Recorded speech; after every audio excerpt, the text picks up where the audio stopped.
Hey everyone, welcome to True Crime Defense, the podcast that nerds out on true crime cases, gives you tips on how to stay safe, and never blames the target of any crime. Hope you enjoy the show. Today we're going to be talking about cults. Radhika, are you comfortable with me talking into your ear holes? Absolutely. Cool. So, starting off cults, I took an extra week to do research and I feel like it broke my brain. I feel like one of those cartoon characters that like got hit in the head with an anvil and the birds are chirping around. Stars. Yeah, I'm this one really took it out of me. But I do love learning about cults because I think they cover almost all crimes and they're a glaring example of manipulation that you might see in any controlling relationship or group. And with that said, yeah, that's how I'm feeling. I'm overdone. I'm toasted. I'm I burnt. will say, out of everything that we've researched so far, this one was probably the most exhausting. Yes, for sure. As a reminder, we use these cases to discuss and educate about predatory, manipulative, and abusive behavior, and in no way do we blame the target for the choices that they make. It's pretty unlikely that you'll be recruited into a destructive cult, but they're so useful to think about because some of the same tactics they use are similar to scammers, predators of all kinds, and there's overlap with abusive relationships, bad jobs, all kinds of things. So I researched the cult Love Has Won, and Radhika researched NXIVM. We're going to talk about recruitment, retention, and exit strategies at the end. Are you cool if I start with Love Has Won? Please go for it. Okay. Ooh, doctor. This is a real stinky onion I had to peel. I'm going to try to make it quick because like we're kind of covering two, but this is a bonkers journey. Did you look at any of the stuff on Love Has Won?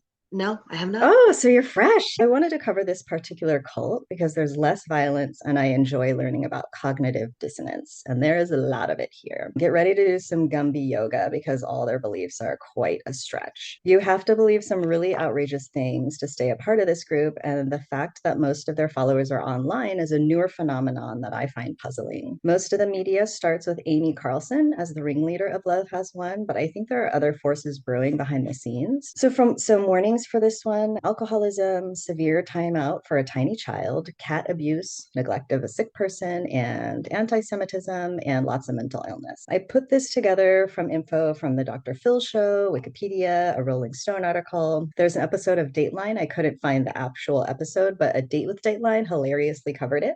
So I listened to Mhm. them. Also, I watched some of the bizarro videos that the actual cult puts out on YouTube. Radhika, I listened to so many podcasts that my brain shorted out. Like I can't remember what information I got from where, but it's from reputable sources, I promise. I believe you.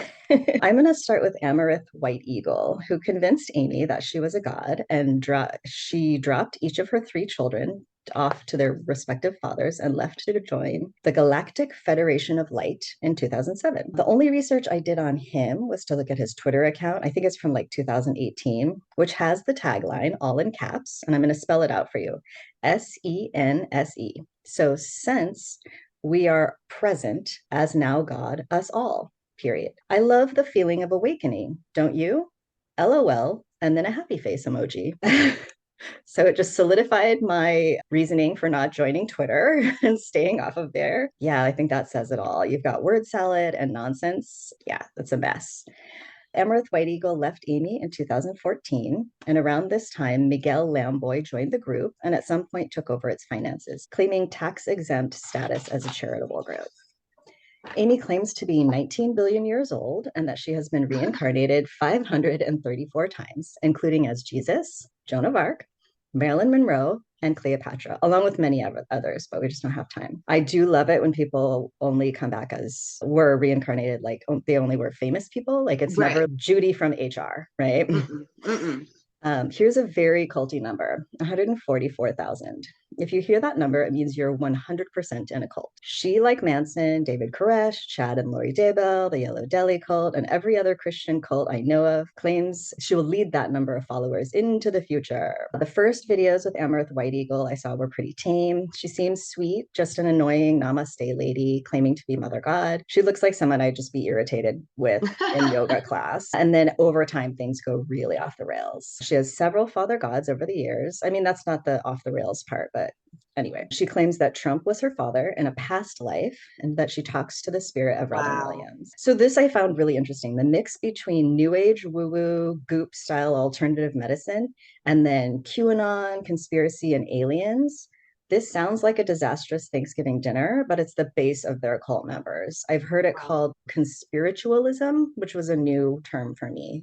I thought it kind of has this really broad base of people you would think would be really conflicting. Live stream has so much stuff. So this is the timeout I'm going to talk about, and it's on the Dr. Phil show. A 2-year-old is locked in the closet in the dark for 2 minutes and then is expected to calm down. The process is repeated many times, and the child is screaming hysterically. And as a parent, I feel I have the authority to speak on this and say that I would like to curse, but I'll say that she's effing up.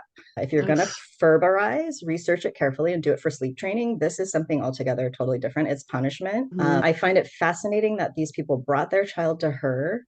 She's already given up her parental duties to her Right. own children, and somehow she's telling them. And then the other really spooky and terrifying part is that in the room are multiple other adults, maybe 5 to 10 adults that are just sitting there watching. Like they're not, Watch this happen. yeah, they're not helping or doing anything in any way. She's not to be questioned, right? Because she's God. I watched quite a few from the early days through recently. They're all gross in their own way. They not deny being abusive, controlling members' sleep and work. And I can tell you just from watching their own videos that they're all of those things and additionally anti Semitic. Hope, formerly known as Ashley, and Aurora, formerly known as Lauren, are her acolytes. And these two are a nightmare. They believe she's God. She claims to have done over 100,000 quote unquote spiritual surgeries. She says she's paralyzed and in great pain, which is why she drinks to extreme. Ashley, a former member, says they do use sleep deprivation. Amy denies it on the Dr. Phil show. And then we see footage of a member sleeping for 1 hour and then being berated for it. According to Ashley, Amy charged in some cases $100,000 to $400,000 per like spiritual online surgery. Amy says that she has stage 5 cancer and can't heal herself. And Radhika, did you know that there is no medically, there's no Stage stage 5? 5. Just But learn about it, I guess. yeah, she is a god. So I guess God has a different gradation system, apparently. A woman named Ariane says her husband went to Colorado to join Love Has One and says he was drugged and left on the other side of the mountain without food, water, or shelter. He was found wandering in the wilderness naked and staring at the sun for hours because they said he could get the darkness out by doing this. Oh my gosh. His family says they took thousands of dollars from him and sent him to fend for himself. And then just a warning for animal abuse. I don't want to get too much into it, but she's just seen being really rough with her cat physically and verbally. I don't own a cat, but I feel like I have the authority to say she's abusing it. The group hawks colloidal silver drinks, which they were warned about by the FDA because they claimed it cures COVID, amongst other things. They charge $88 for etheric surgeries. They have enough money to house, feed, and transport their 12 to 20 followers, and they've been all over the US, kind of like in flight from people who hate them. Over the years, you can see Amy getting thinner and drunker, and her skin turns blue in the videos. She was found dead in the home of Miguel Lamboy in April or May of 2021. I couldn't find the exact date, and they're not exactly sure because her remains were mummified, so they don't know exactly when she died. Yeah. Lamboy reported to the police that Love Has One group had her mummified body there and were preventing him from taking his 2-year-old son from the property. He apparently withdrew $200,000 from the account associated with Amy, Love Has One, prior to going to the police. The autopsy report says she weighed 75 pounds and died from anorexia, alcohol abuse, and chronic colloidal silver ingestion. There's a video of her asking to go to the hospital or to see a medical provider, and her followers say 3D doctors wouldn't know how to treat her because she's in 5D. I personally think, I think just based on that video, they should be charged for neglect and for actually impeding her from getting help, but nobody's been charged, or at least the charges have been dropped. I looked at the new website, and Hope and or Aurora are being gross and long-winded there. And from what I could tell, the YouTube videos have each had less than 300 views. So hopefully they will stop this nonsense and just get jobs at Whole Foods and leave everyone alone. You guys are so much more, but I just had to stop there. And so now I want to hear from you, Radhika. All right. The group that I researched, honestly, I only got into it so much because I was obsessed with Smallville growing up. Oh, got it. One of the actresses, Allison Mack, was charged, and she's now serving 3 years in prison for being a part of this group. So we'll start with the umbrella term. You visually see it is the letters NXIVM.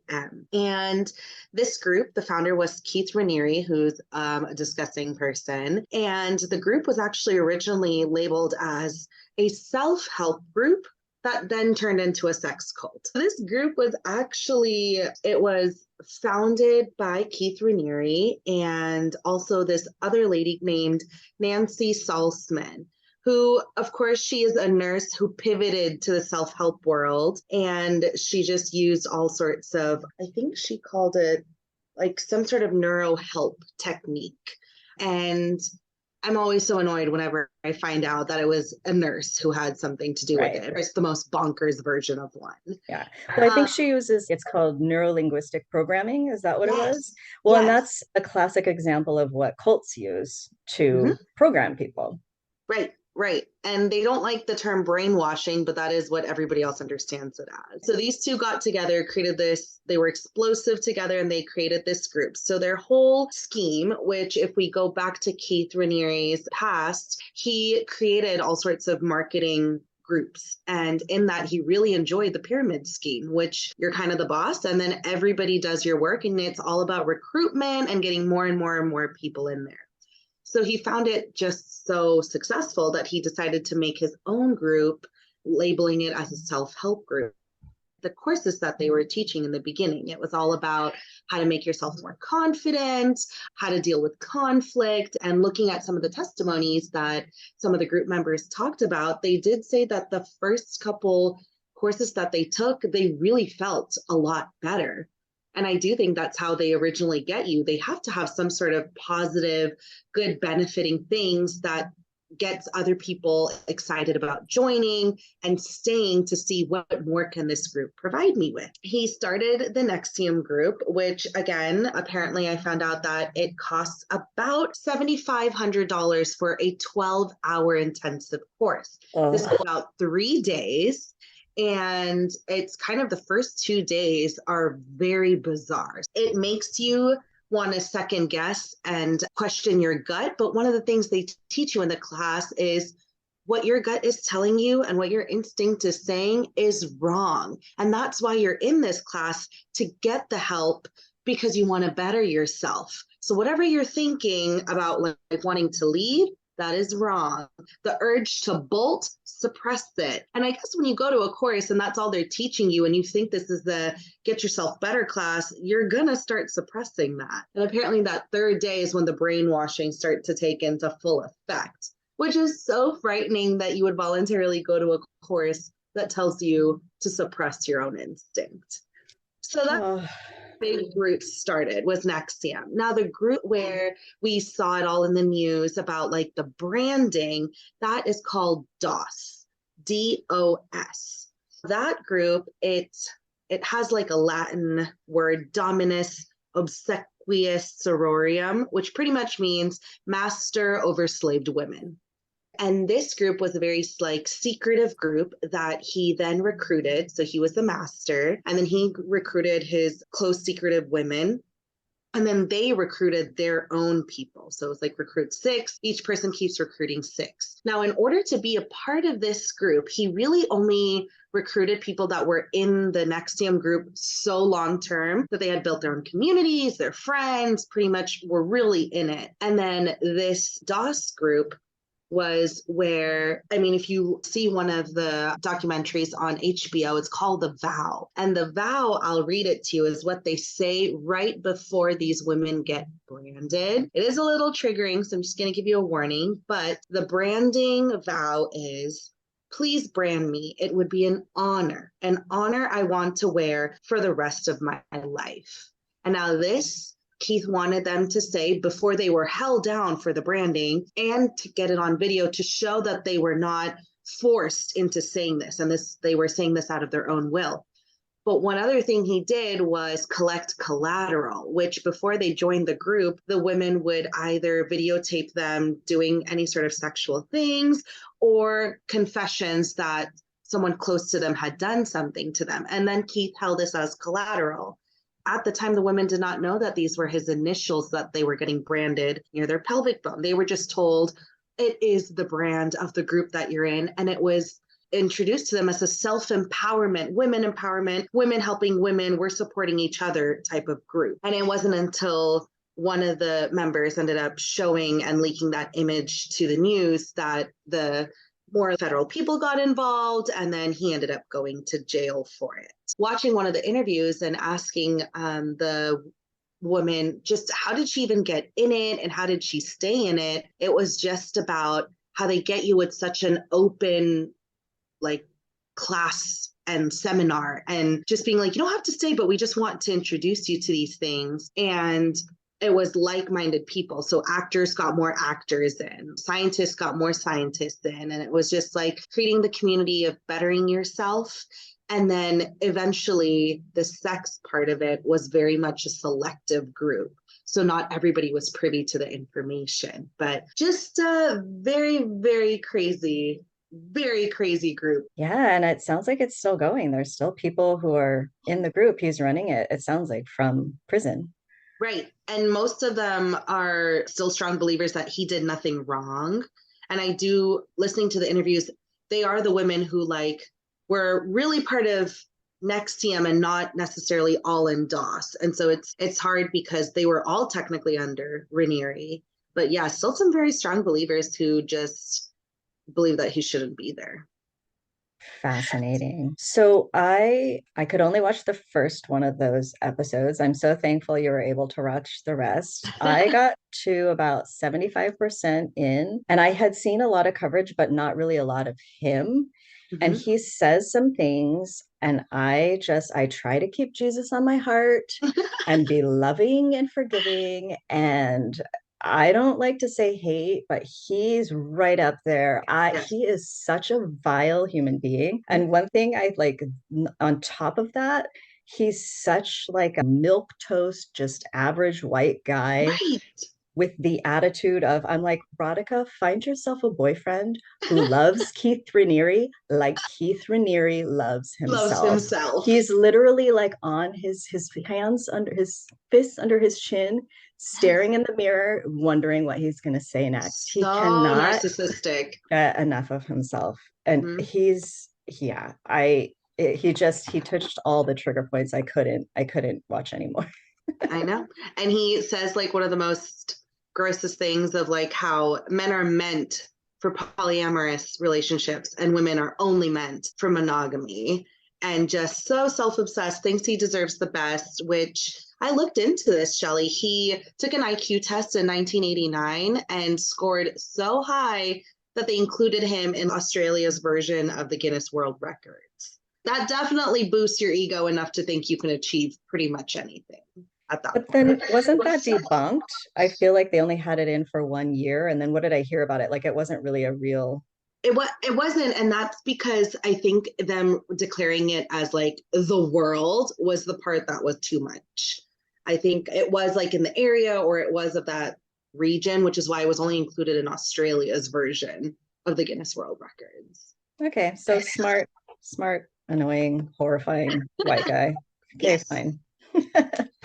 All right, so I did a ton of research on cults. You ready? Yes, Okay, please. so in the research I did, it shows there's not really a coherent comprehension of what cults are and who they are targeting. They use tons of different methods to retain members. I read from so many different places and listened to tons of podcasts. Like my info is a little bit overwhelming, but I did read Stephen Hassan's book, Freedom of Mind. He says cults have these three qualities. Number one, authoritarian leadership. Two, deceptive practices. And three, tightly controlled intellectual and emotional environment. By the way, if you run into the Cult Awareness Network, CAN, online, it went bankrupt and was bought by Scientology, which, if you didn't Ooh. know, is a cult. Yeah. I was afraid to even look at their website. I just left it alone. So just be careful when you're out there doing any Yeah, you're like, research. I don't want the cookies. I don't want the cookies on my computer.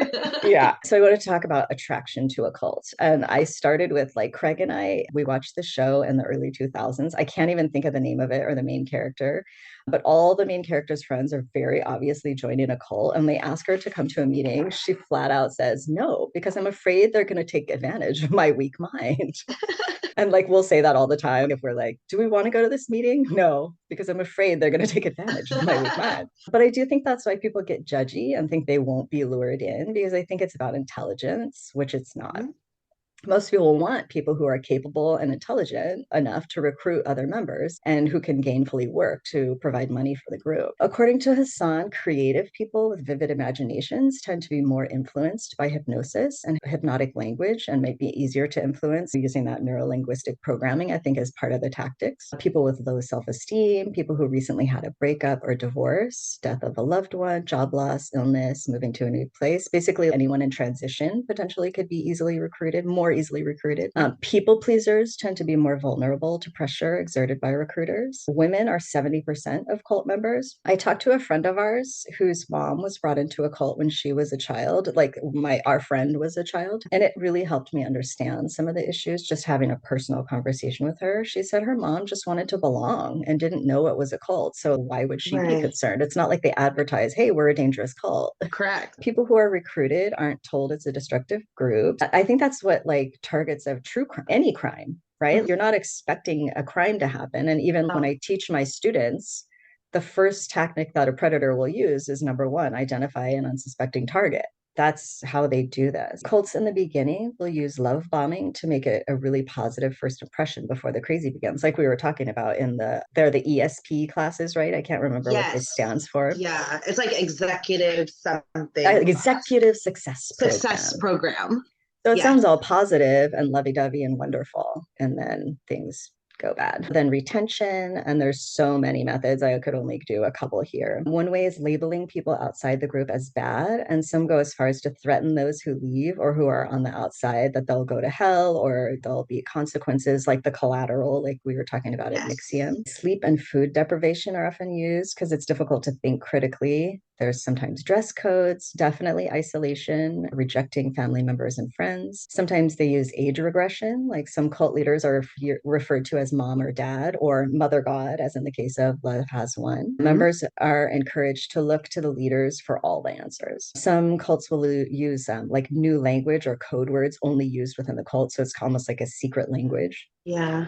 And then we talked about collateral or blackmail. That's NXIVM. And then I know Scientology uses that also. Mhm. And if you leave, then your secrets are revealed. I wanted to talk about methods to escape. In researching some of the exit strategies and ways to convince members they are under undue influence would be similar to helping someone leave an abusive relationship, experiencing addiction, or even a bad job. Stephen Hassan makes the point that a savvy cult leader knows the terms people are trying to help cult members escape use and will educate cult members about it. So, like you were talking about, if someone says you're brainwashed or they're using mind control, then that's like a big trigger point. The members have been educated and they're like, no, no, no, that Right. doesn't. And actually, I think psychological speaking, I don't know if that's even in the DSM-5. They just don't, it's not included, right? So it Right. is maybe questionable. So they're correct. So instead, he uses the term destructive influence when talking to cult members. He was recruited by the Moonies in the 1970s and didn't get out until he was in a pretty severe car accident and he was able to reconnect with his family. He was away from the cult. And so Mhm. now he helps families and friends rescue people from cults using his strategy, which is the strategic interactive approach. There's a whole book on it. I'm not going to go like super in depth, but it's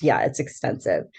Basically, what I got out of it was just to be really open to hearing what the cult member has to say, and they keep lines of communication open. And for me, this really is about someone who's in an abusive relationship or Mhm. someone who's being destructively influenced by someone. We're probably not going to use it for a Right. cult member, but potentially just reminding the person about what their life was like before going into it. He tries to connect the person with the former members of the group who have left, who understand and can say what pressure, abuse, and etc. they experienced later on down the line. They and like the person who's in the cult, they really need to know that there is a safety net outside the cult. So it's so important to just try not to be judgmental, to be really open and let them know that you will support them no matter what happens.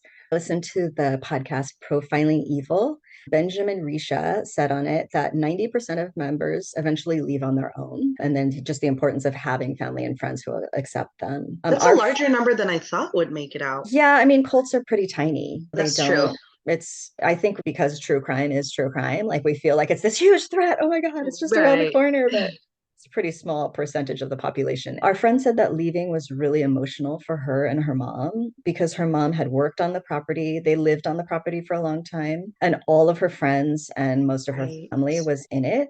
And so when she left, she actually thankfully was living in a rental house off the property at that time, but she lost her job, she lost all her friends, she lost many members of her family. And so they were kind of out in the cold. She had to find other jobs. She needed to create a whole new community for herself.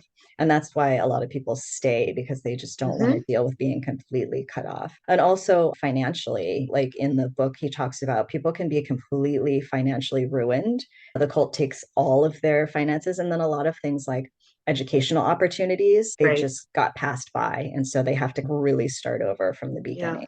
I think we listened to the Was I in a Cult, right? Was that the podcast Mm-hmm. we listened to? Yeah. So I liked that woman was talking about when she was in NXIVM, and she was a member of DOS, right? She Yes. had given all of the collateral. And then when her, what did they call it? The master told her Master. to seduce Keith Raniere to heal her sexual trauma. I think for her, that was just a step too far. She Yes. just was like, this is going to harm me. Thank goodness. And she was just able to get out. That was the breaking point for Mm-hmm. her. And then our friend's mom left because she had bought a horse. She loved horses. And the church leader told her that she was worshiping a false idol, which is a big no-no in the Ten Commandments. Her mom said that she prayed on it and she felt pretty square with God and about horse ownership. And then when the leader said, you ask me, you don't pray about it, and I'll tell you what's right. That's when, after Mm-hmm. years, that was just a step too far for her. She's like, that's Yeah. not right. And that's what made her leave. What else do you want to say to the people, Radhika? That's kind of it. No, That's all I that's could do. that's fantastic. I think my biggest takeaway of being a people pleaser is just I can easily see myself, not now because I think I'm more educated on cult culture, what it is about that gets people in there, but I think like old me, young me, like impressionable me as a people pleaser could have easily gotten sucked into a cult. The main takeaway is as soon as you do feel that something is wrong in your gut, probably to start talking to people who are outside of the group that you're in to give you their 2 cents. Yeah, Stephen Hassan, if he's allowed to come into a group, he Mhm. will look for not necessarily the higher up members, but the members that have been there for a long time, who maybe like in the group are kind of like with their arms crossed, Yeah. not really like they've kind of been through the whole show. They might be a little bit more negative about the situation and they know what's Hmm. going on. So he'll try to target that person and be like, would you be interested in talking to this newer person who's really into it?